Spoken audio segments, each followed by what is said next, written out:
Upaya pemberantasan korupsi sudah dilakukan sejak lama dengan menggunakan berbagai cara. Sanksi terhadap pelaku korupsi sudah diperberat. Namun, hampir setiap hari kita masih membaca atau mendengar adanya berita mengenai korupsi. Berita mengenai operasi tangkap tangan terhadap pelaku korupsi masih sering terjadi. Menurut Transparansi Internasional, peringkat korupsi Indonesia di dunia berada di urutan 96 dari 180 negara. Berdasarkan data tersebut, saat ini tindakan korupsi di Indonesia masih belum bisa diatasi dengan baik, mengingat masih banyaknya pejabat publik yang acuh tak acuh terhadap perbuatan yang sangat merugikan orang banyak tersebut, atau kita sebut korupsi. Contohnya, seperti yang baru saja terjadi yaitu mantan Bupati Indragiri Hilir atau Inhil, periode tahun 2003 sampai 2013, Indra Muklis ditahan jaksa. Berdasarkan Detik News Jumat 1 Juli 2022, dia ditahan setelah hadir pemeriksaan sebagai tersangka dugaan korupsi dana penyertaan modal di BUMD pada tahun 2004 sampai 2006.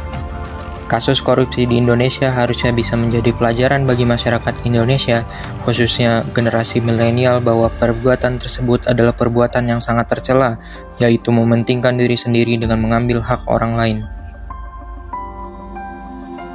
Salah satu efek negatif yang paling berbahaya dari korupsi pada jangka panjang adalah rusaknya generasi milenial. Dalam masyarakat yang korupsi telah menjadi makanan sehari-hari, anak tumbuh dengan pribadi antisosial.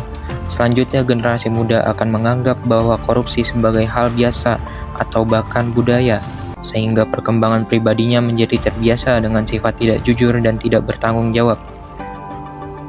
Jika generasi muda suatu bangsa keadaannya seperti itu, bisa dibayangkan betapa suramnya masa depan bangsa tersebut.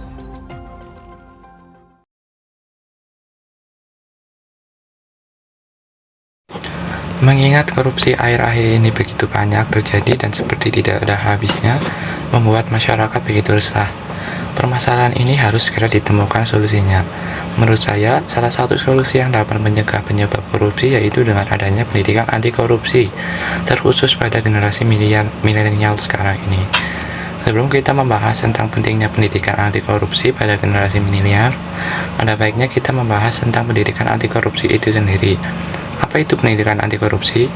Pendidikan anti korupsi adalah program pendidikan tentang korupsi yang bertujuan untuk membangun dan meningkatkan kepedulian warga negara terhadap bahaya dan akibat dari tindakan korupsi. Generasi milenial saat ini sangat diperlukan pendidikan anti korupsi, karena di masa sekarang ini banyak remaja yang tidak paham terhadap korupsi di Indonesia. Hal ini dapat menyebabkan kesalahpahaman mengenai bentuk-bentuk korupsi, namun juga dapat menyebabkan seseorang terperangkap dalam sistem mengakomodir perilaku korupsi tersebut. Dengan demikian, diperlukannya pendidikan anti korupsi di era milenial pada masa sekarang ini guna bertujuan untuk menambahkan nilai dan sikap hidup anti korupsi kepada para milenial, menumbuhkan kebiasaan perilaku anti korupsi kepada milenial, dan mengembangkan kreativitas milenial dalam memasyarakatkan dan membudayakan perilaku anti korupsi.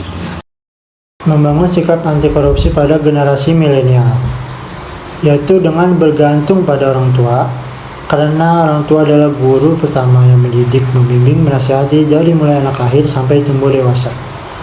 Orang tua adalah pembentuk karakter seorang anak, maka dari itu orang tua diharuskan membentuk karakter anak menjadi pribadi yang jujur, tanggung jawab, dan yang paling penting adalah orang tua harus ikut serta dalam meningkatkan iman seorang anak.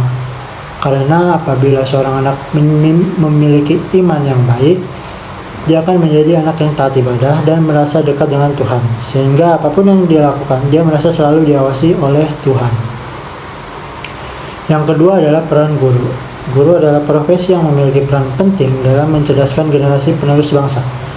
Karena ketika berada di sekolah, guru memiliki kendali dan tanggung jawab penuh di sekolah. Maka dari itu, guru harus bisa mendidik dan membimbing murid-muridnya untuk selalu berbuat jujur, seperti melarang untuk mencontek jawaban temannya, dan lain-lain. Lalu tanggung jawab, seperti mewajibkan seluruh murid untuk mengerjakan tugas yang sudah diberikan. Lalu disiplin, seperti tidak boleh telat masuk sekolah, memberi hukuman kepada yang melanggar peraturan sekolah, dan lain-lain.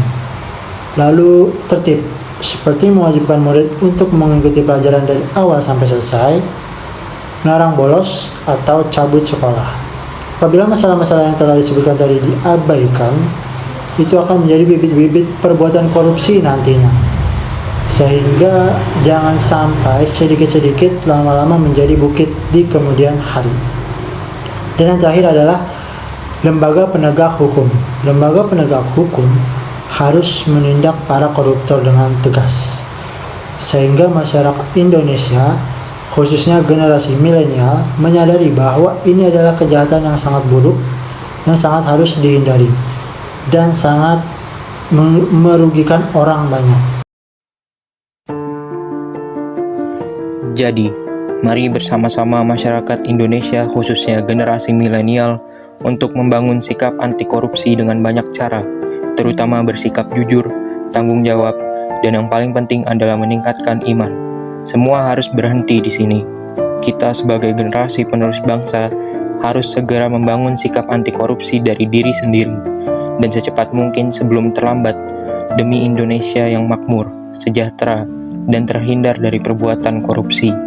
Semoga pesan ini bisa sampai dan dapat menjadi motivasi untuk bersama-sama memusnahkan korupsi yang ada di negara Indonesia tercinta.